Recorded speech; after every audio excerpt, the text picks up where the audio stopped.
The administration now is trying to end hunting and archery programs in schools in this country, again, without any support from Congress, including, I would say, those programs have bipartisan support from, in Congress.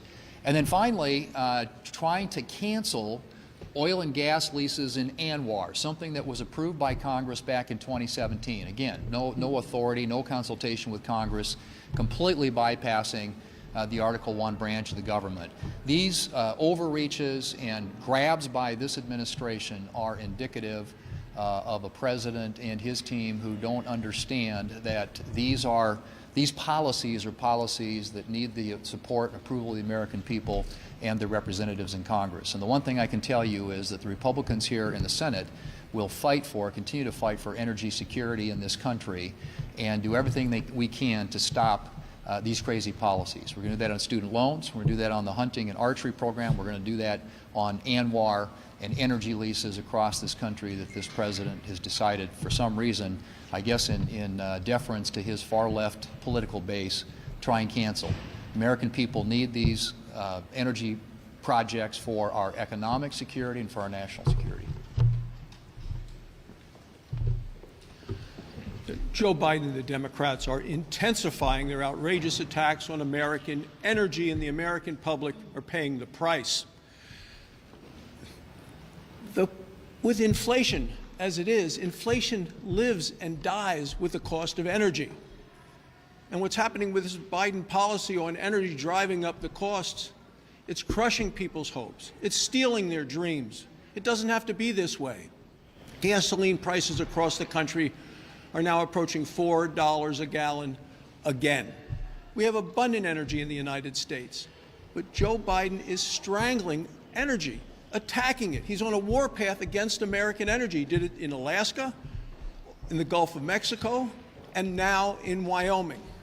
Look, Wyoming is America's energy breadbasket, and he is trying to lock up over 1 million acres of land, energy-rich land, in Wyoming.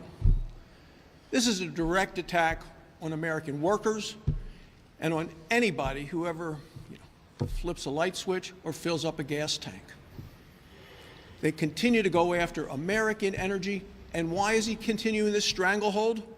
Well, it's because he continues to cave in to the far-left climate elitists that run that party. We need to do better. We can do better. Their agenda, to me, is the most self-destructive economic agenda that I've ever seen for this country. And that's why Americans are so mad. They're mad because they're paying over $900 a month more this year than when Biden came into office just to keep up with rising prices. Americans make energy cleaner than anywhere else in the world, and we have such an abundance of it. It's reliable here in the United States. That's what Republicans are committed to, releasing all that American energy. That's the way we make life more affordable for the American people. Okay, folks, you can't make this stuff up. Okay, just recently, Secretary of Energy Granholm went out on a 4-day road trip in her electric vehicle to draw attention to the billions of dollars that the Greenies in the White House are pouring into their electric vehicle fantasy. So let's talk a little bit about this road trip. The predictable problem that they had on the road trip, there were not enough EV chargers. Okay, so again, you can't make this stuff up. So what did Granholm's staff do? They got in their gas-powered car and they sped ahead to get in line to save spots with their gas-powered vehicle at those electric chargers.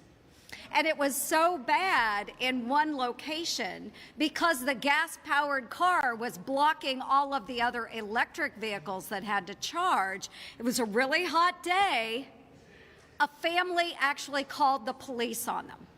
They had a baby in their car that was crying, again, really hot day. And here's a gas-powered car, Granholm's staff, trying to save them a spot so they could just slip in line and get their EV charged.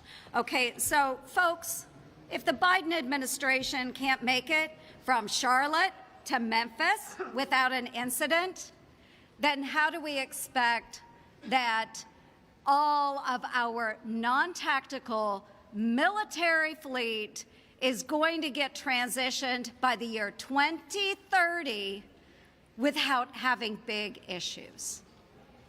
Okay? So let's think about that. This greenie push out there for those electric vehicles, it is not realistic. We are living in an absurd world in the Joe Biden administration. So let's call it what it is, folks. It is a road to nowhere. Well, thank you. I just wanted to reinforce briefly what the leader said about the appropriations process. I'm on the Appropriations Committee.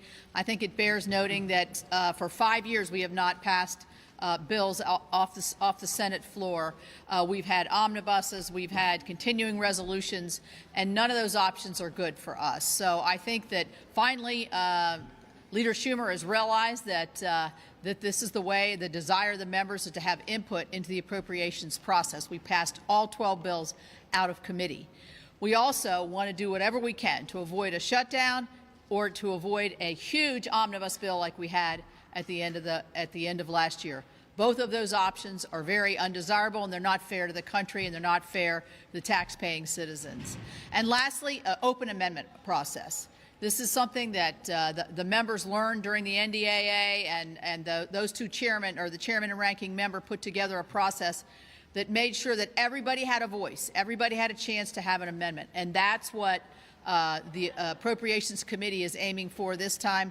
We have a process put forward. We're going to use it, and I encourage all members to use it, and I know that all of our voices want to be heard for everybody. Thank you.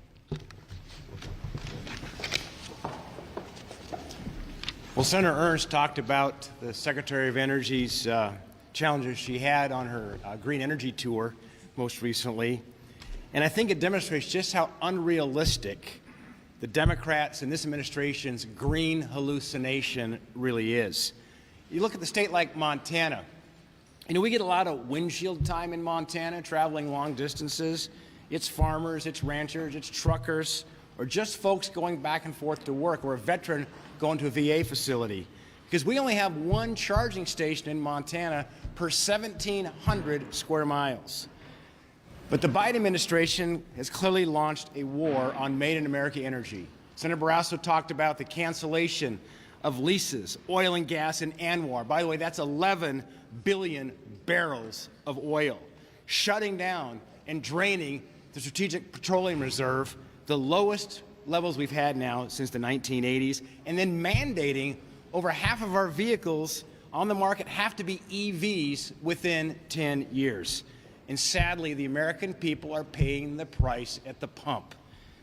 This administration's energy policy could probably be summed up in one clear sentence: replacing American-made oil and gas with Chinese batteries. Leader McConnell. Andrew. Regarding the impeachment inquiry that the House is partaking in, what are your thoughts on that? Are you talking about the general House situation? Yes, the House Yeah, representatives. well, look, we got our hands full here trying to get through the appropriations process and not have an omnibus. And I don't have any advice to give to the House. They've got a totally different set of challenges than we do. And so I think the best advice for the Senate is to do our job, and we'll see how this plays out later. Leader McConnell. Chairman McCall of the House Foreign Affairs Committee said that the hold on military promotions here in the Senate is paralyzing the Pentagon. Do you agree with that assessment? Well, I've said earlier, I think holding these non-policy making career military who can't be involved in politics at all is a mistake. And we continue to work on that, and I hope at some point we can get it cleared. Leader McConnell. Leader McConnell. Do you believe it was a good idea for Speaker McCarthy to open that impeachment inquiry into the president today? Speaker McCarthy just Do you support it? Do you support that as a good idea? I'm sorry, I couldn't hear you. The impeachment inquiry? The impeachment inquiry that Speaker McCarthy announced into President Biden. Yeah, look, I'm going to say it again. I don't think Leader McCarthy, Speaker McCarthy, needs any advice from the Senate on how to run the House. Leader McConnell.